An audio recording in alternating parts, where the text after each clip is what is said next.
बापा पजू तू इकडे आहेस का बे? हो काऊन बे? नाही बे, अशीच भेट घ्यायला आलतो तुझी मी. असा चिमल्यासारखा काऊन दिसून राहिलास तर तू? अरे तर भाऊ जेवणा खावना बंद चिमल्या हरका राहीन ना तर कात 2 दिवस झालं माझ्या मान्य स्वयंपाक करणं बंद केलं. ते नुसते सुटकेस खोलते कागदा पाहिजे आधार कार्ड डोमेसियल इन्कम न फेंकम न उत्पन्न दाखला. अगं काहून आता म्हणते टीव्हीवर पाहिलो म्हणते माझी लाडकी बहीण छकुली काहूत अमुक तमुक ते योजना सरकारनं काढलं म्हणते 1,500 भेटणार आहेत म्हणते. झाला हिच्या 1,500 ना आमचा पुरा घर चालणार आहे खरा. जेवणा खावना बंद केलं माणूस हारून राहिला पुरा. नाराजीने येते हो मग मी.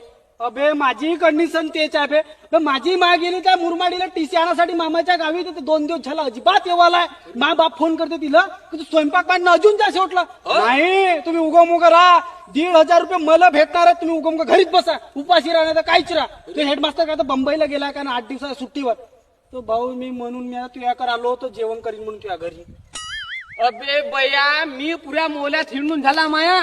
अहो मला थोडासा जेवाल द्या म्हणून त्या मोल्यातल्या बायानं नाही का ते धंदा धरला स्वयंपाक करणार बंद. माणसं त्याच्या घरच्या उपासी आहेत. तर मी तर उपासीचा होता. अबे पण मला एक सांग जेवून कुठे अज? अबे विक्याच्या नाही का लग्नाचा ह्या रिसेप्शन तर तेथे आता आपण धंदा करू आणि संध्याकाळी जेऊ तसा करू. डब्बा घेऊन जाऊ मस्त. चल चल चल माझ्या बापासाठी आणि मी थोडसा